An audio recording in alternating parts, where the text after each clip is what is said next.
abbiamo una domanda riguardando la verità e le rivelazioni, ma che potrebbe essere le rivelazioni e la verità, e per il momento non so scegliere perché non si sa quale dei due sarà la locomotiva e l'altra parte rappresenterà i vagoni.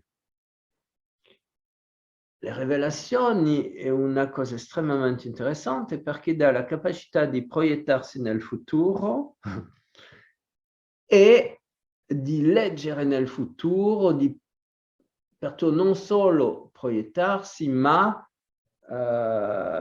tirare l'essenza di avvenimenti non ancora occorsi.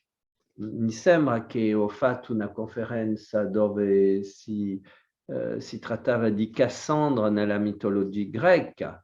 Cassandra che è il polo femminile e lunare nella mitologia greca.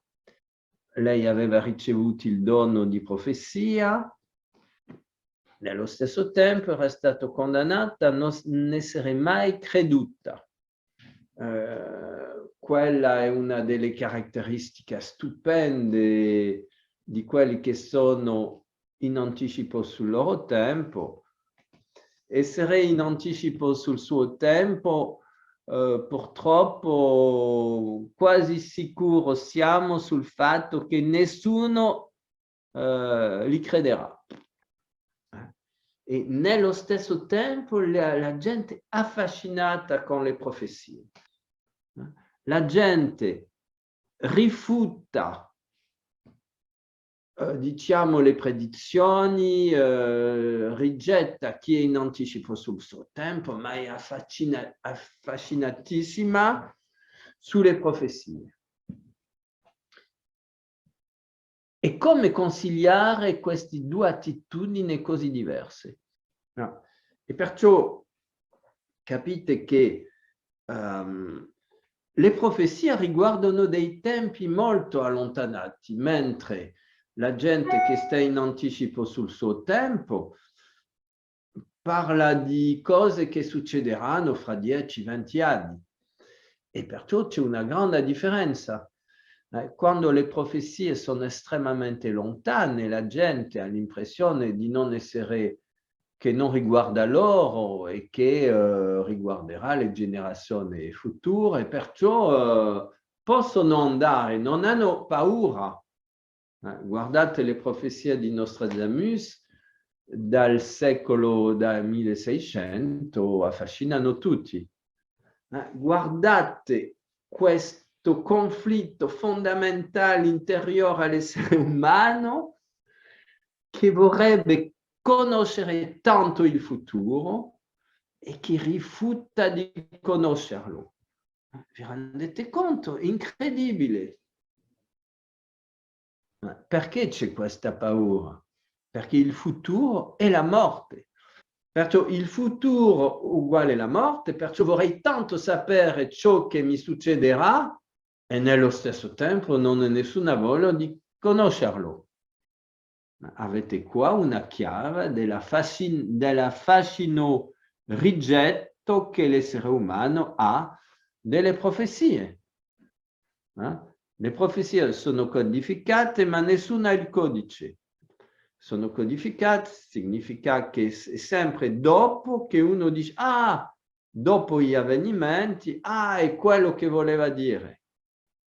È come se la gente volesse scoprire il futuro, ma una volta che è già passato. È completamente strano. Abbiamo qua un'eccellente diciamo, illustrazione della complessità della coscienza umana e della complessità del nostro inconscio. Una parte del nostro inconscio vuole una cosa che l'altra parte rigetta. E perché l'essere umano è fondamentalmente dualizzato. Questa coscienza duale si manifesta dal fatto che in ognuno di noi c'è un conflitto fra bene e male. fino a quando non avremo superato questo conflitto, ci sarà la paura del futuro, perché tutto il male in noi si proietta in catastrofe. Tutto il male in noi si proietterà in catastrofe e tutto il bene in magnificenza. Ma come le due cose sono totalmente legate. Perché il futuro fa paura perché obbligatoriamente c'è la proiezione nel futuro di ciò che è storto in noi e che si proietterà in cose storte nel futuro, e parlo sia per l'individuo che per il collettivo. E nello stesso tempo c'è questa parte magnifica in ogni essere umano che si proietta in un futuro magnifico e ognuno vorrebbe avere la visione di questo risultato, di questo mondo meraviglioso che abbiamo dentro. L'unico risultato è lavorare su di noi. L'unico modo di superare il conflitto è di pulire in noi tutto ciò che è tenebroso, perché questa parte di noi creerà obbligatoriamente catastrofi. E capite che l'inconscio dell'essere umano è talmente consapevole che questa parte di noi si proietterà in catastrofe, e lo sa talmente che si aggiunge a questa percezione del futuro il senso di colpa di essere, diciamo, il fondatore di questo tipo di meccanismo. E là ritroviamo l'idea di quale oggi abbiamo parlato spesso, che passato uguale futuro. Il passato è un futuro in gestazione. E il futuro è la proiezione o il prodotto del passato in ognuno di noi. Ho spesso usato questa immagine: la nostra colonna vertebrale è il presente, il nostro braccio sinistro è il nostro passato e il braccio destro il futuro. Tutto il lato sinistro è il passato, tutto il lato destro è il futuro. Non può essere separato, è la stessa cosa, tutto intercollegato. Immediatamente quando muovete un braccio, l'altro reagisce. Vediamo molto bene che se lanciamo il braccio destro in avanti, il sinistro va indietro per equilibrare. Studiare un po' questo movimento, diciamo, del nostro corpo ci permette di capire come le nostre cellule proiettano tutto il nostro vissuto in, diciamo, materiale temporale. Quando si porta avanti il piede sinistro, bisogna dopo attivare il destro, altrimenti uno salta su un piede e così non andate lontano. Il corpo percorre lo spazio e attraverso il fatto di percorrere lo spazio, ha delle conseguenze nel tempo. Tutto ciò che facciamo nello spazio provoca una disrupzione o una rettificazione, una correzione nel tempo. Essere nel suo asse centrale è la prima esigenza. Essere nel suo asse centrale significa essere nella coscienza della sua colonna vertebrale, essere nella coscienza dei suoi chakra, significa essere in questa coscienza della nostra colonna che fa il legame tra le stelle e il centro della Terra. La nostra colonna si può allargare nei due sensi. quando attraverso questa intensificazione della coscienza della nostra verticalità prolunghiamo la nostra colonna vertebrale nello spazio infinito, attraverso questo processo passiamo non so come si dice, la schiavitudine verso il tempo alla domesticazione progressiva del tempo. C'è una delle ragioni per quale negli arti marziali ci è sempre richiesto di mettere la coscienza nel centro Hara, perché il centro Hara è il centro del nostro corpo, si situa nel centro del nostro asso vertebrale, ma è particolarmente il centro della nostra Merkaba. La Merkaba che cos'è? È lo spazio di coscienza che manifestiamo intorno a noi. E più lo spazio intorno a noi diventa consapevole, più acquisiamo, più recuperiamo la coscienza del tempo, il controllo del tempo, la capacità di domesticare il tempo. A questo tempo arriva il fatto che non abbiamo più bisogno della profezia. Non abbiamo più bisogno della profezia perché il mondo intorno a noi obbedisce, diciamo, allo spazio che abbiamo creato. In questo caso non possiamo più avere paura del futuro. Capite che è la paura del futuro che crea le tragedie del futuro. Perché la paura del futuro è unicamente l'accumulazione delle esperienze passate che hanno creato queste paure. Perciò si tratta di pulire tutta l'accumulazione di memorie del passato che hanno creato queste paure. E l'abbiamo visto, è bastato di un virus che non so, che non era, in quale non è che tutta la popolazione è sparita, e per attivare questa fobia del futuro basato su queste paure profonde del passato non risolte. C'è una necessità fondamentale di lavorare su se stesso in questa epoca. Partendo di qua, le profezie hanno un legame con la verità. Si può dire che l'uomo animale dominato dalle sue paure ha un futuro tragico. E chiaramente a questo punto le profezie sono terrificanti.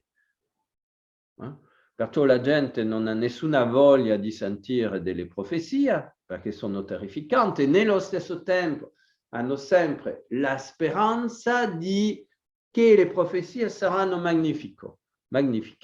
E ritroviamo sempre questa tensione. L'unica verità è il passaggio dell'uomo animale all'uomo divinizzato.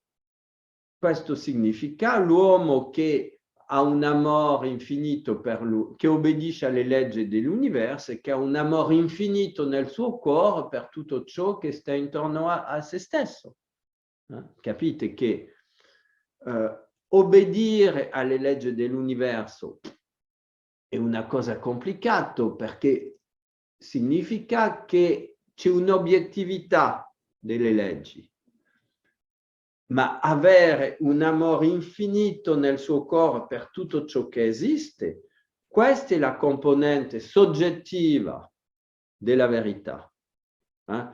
Capite che gli uomini litigano, filosofi, per sapere quali sono le leggi oggettive, che cosa sarebbe una legge oggettiva, perché questa legge sarebbe più obiettiva di quest'altra, e litigano. C'è un solo modo per avvicinarsi alle leggi obiettive dell'universo, non attraverso il mentale. unicamente attraverso l'amore nel nostro cuore che ci sa guidare perfettamente perché l'amore che è nel nostro cuore conosce le leggi obiettive che governano l'universo. La ragione per quale ognuno di noi conosce il cammino e tutte le risposte si trovano nel nostro cuore. Il nostro cuore, quando esce di tutte le limiti, di tutte le limitazioni, di tutte le paure,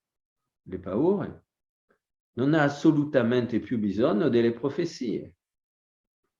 Perché quando il nostro cuore è riempito di amore, le profezie che valevano per l'uomo animale non esistono più.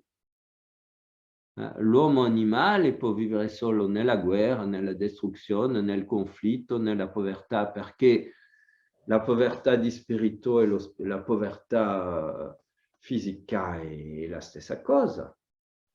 Finalmente non c'è bisogno di studiare tutte le profezie per capire ciò che succederà se l'uomo continua a alimentare l'uomo animale in se stesso. Sono tutte uguali. L'uomo che trasforma in amore infinito tutta questa dimensione interiore trasforma le leggi del mondo e trasforma tutte le profezie. C'è una profezia che supera tutte le altre. Allora, c'è una profezia di quale si parla sempre, che è l'età di oro. E si dice che nel passato c'è stata un'età di oro e tutti umani, tutti no, ma gli umani aspettano nelle profezie comunque il ritorno dell'età di oro. Il ritorno dell'età di oro, che cos'è? L'età di oro è il ritorno, il passaggio dell'uomo animale all'uomo divinizzato, angelizzato, meraviglializzato, non so, voilà, e capite che ognuno di noi porta questa profezia del futuro dell'umanità in sé. E questo è magnifico. E riguardo l'età di oro, voilà, questa età di oro esiste sia nelle tradizioni orientali che occidentali, è annunciato dappertutto. La vita ha un interesse unicamente in questa direzione. Andiamo tutti insieme in questa direzione, questo è il meraviglioso della vita. Vi ringrazio tanto per la vostra attenzione, spero che vi sia interessato, abbonatevi a questo canale, mettete mi piace, l'amore, l'amore, l'amore dappertutto. Grazie.